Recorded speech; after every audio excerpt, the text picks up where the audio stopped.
I got a mother done gone on. Makes me feel like my time ain't long. I got a mother done gone on. Got a mother done gone on. It makes me feel like my time ain't feel like my time ain't long. Well, the bell keep a tolling, tolling. The bell keep a tolling, tolling. Make me feel like my time ain't long. No, the bell keep a tolling, child. The bell keep a tolling. It makes me feel like my time ain't long. Well, I got a father gone on. I got a father gone on.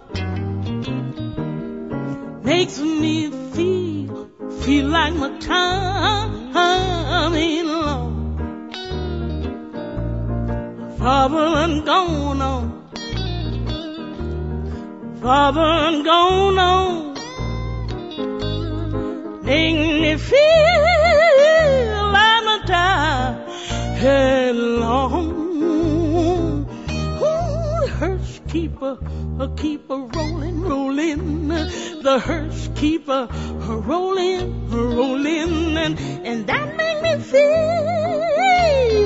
feel like my time ain't long. Lordy, Lord, well, the hearse keeper, rolling, rolling. The hearse keeper, rolling. Keep me feel like my time ain't no long. The wise person has his eyes in his head, but the fool walks in darkness. And yet I perceived that the same event happens to all of them. Then I said in my heart, what happens to the fool will happen to me also. Why then have I been so very wise? And I said in my heart that this also is vanity. For of the wise as of the fool there is no enduring remembrance, seeing that in the days to come all will have been long forgotten. How the wise dies just like the fool. So I hated life, because what is done under the sun was grievous to me. For all is vanity and a striving after wind. I hated all my toil in which I toil under the sun, seeing that I must leave it to the man who will come after me. And who knows whether he will be wise or a fool? Yet he will be master of all for which I toiled and used my wisdom under the sun. This also is vanity. So I turned about and gave my heart up to despair over all the toil of my labors under the sun, because sometimes a person who has toiled with wisdom and knowledge and skill must leave everything to be enjoyed by someone who did not toil for it. This also is vanity, and a great evil. What has a man from all the toil and striving of heart with which he toils beneath the sun? For all his days are full of sorrow, and his work is a vexation. Even in the night his heart does not rest. This also is vanity. Welcome to Plain Talk About Life in the Bible. That passage from Ecclesiastes is a stunner, isn't it? We call this wisdom literature, Ecclesiastes. Solomon had tried everything: riches, women, pleasure, appetites.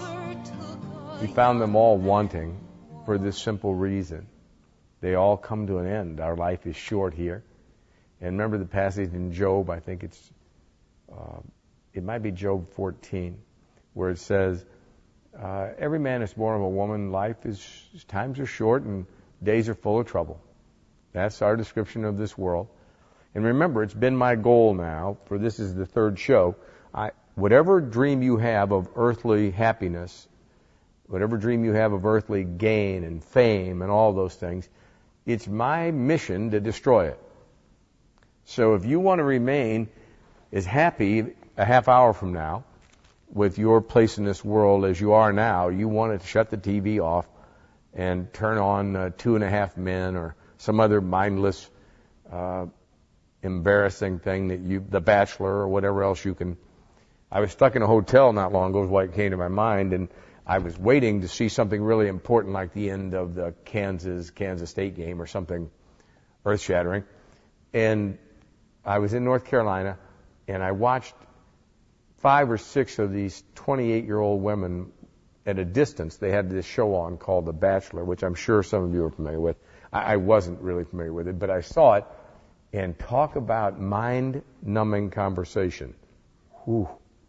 Man, it's scary to think that somebody wants to marry one of those women. Frankly, after listening to them talk for 30 minutes or whatever it was about the people on the show, I decided all of them ought to be sterilized. I'm only kidding, I think, about that. But if my son was listening, none of them were on the list of possible brides for you. I'm not allowing it. These were people from Houston and somewhere in upper state New York, and some were from Minneapolis, and they were all scary to listen to. I can't imagine somebody sharing a life with these women. But nevertheless, remember what I told you before. The book of Ecclesiastes says we're all madmen. I'm a madman. You're a madman. What did I expect from them? It's in this. Let me read you what our hero's going to encounter here in Vanity Fair in Pilgrim's Progress. Bunyan describes the people of the town like this.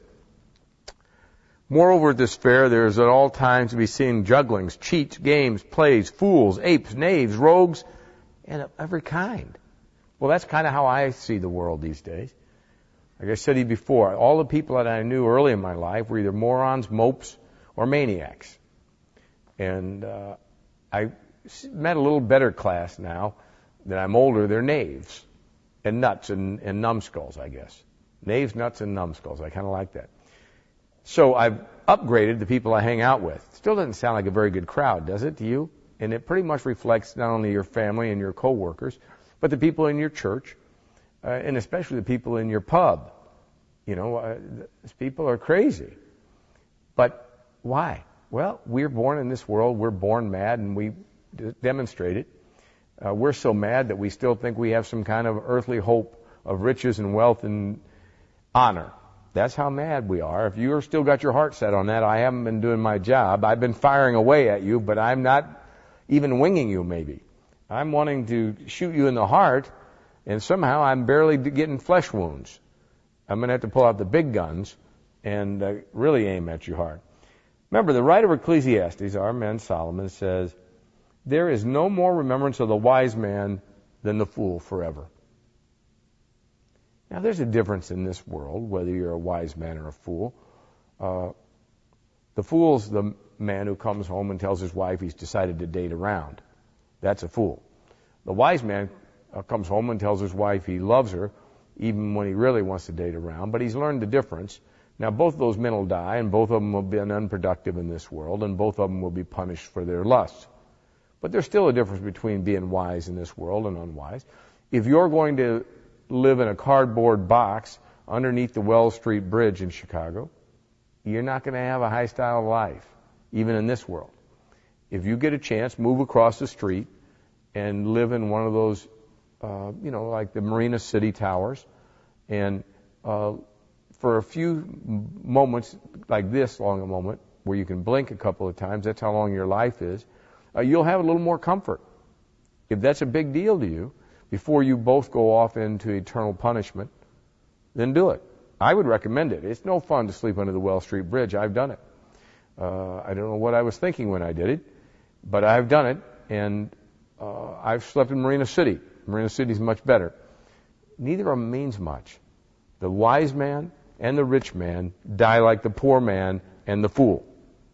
Let me say it again. The wise man and the rich man die like the poor man and the fool. You go out to Oak Ridge Cemetery, you'll find them buried side by side. Their bones will look about the same. Now, if they've been buried 40, 50 years, all those bones will be bleached out. It'd be hard to tell them without a forensic scientist. It'd be hard to tell who's in that grave, really. You just got to trust the stone knows what it is marking.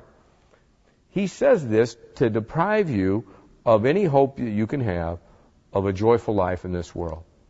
I'm just following Solomon's footsteps here. And I don't know that I can do any better than Solomon's doing with it. Think about what he's saying. I hated life because the work that was done was distressing to me. For it's all vain and a grabbing for the wind, a grasping for the wind. He said, I got it figured out. Let's suppose I work really hard and really smart, which is the goal of almost everybody I meet. Work hard and smart, or at least smart. Then what happens? Well, I get things. And what happens to those things? Well, I leave them. That's right. You leave them to a fool or to a wise man. They're not yours anymore. You're leaving them. That was the key part of that whole little sentence there. You are leaving them.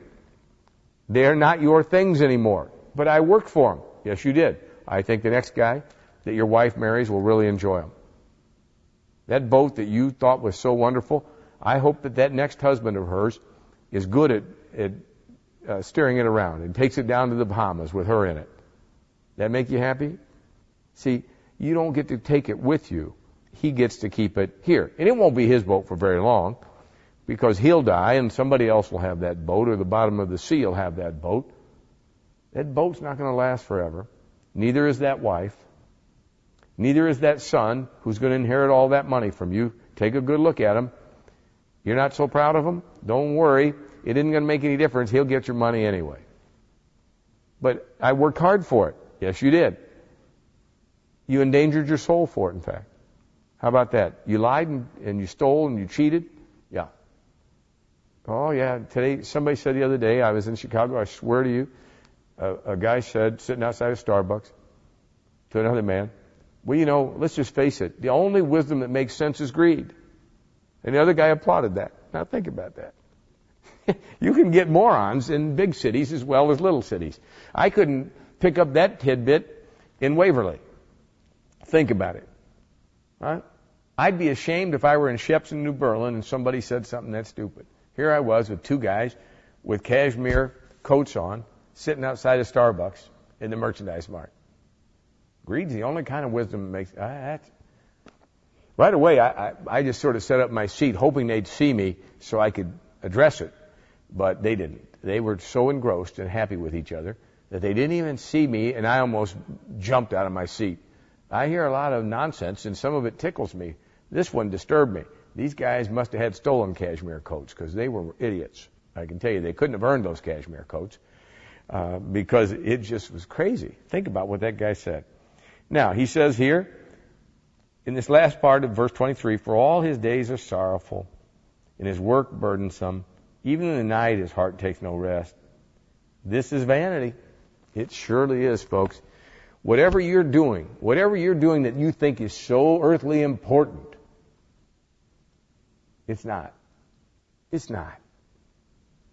But I prolong lives by 2 months. It's better than being a juggler. I'll grant you that. But not much better.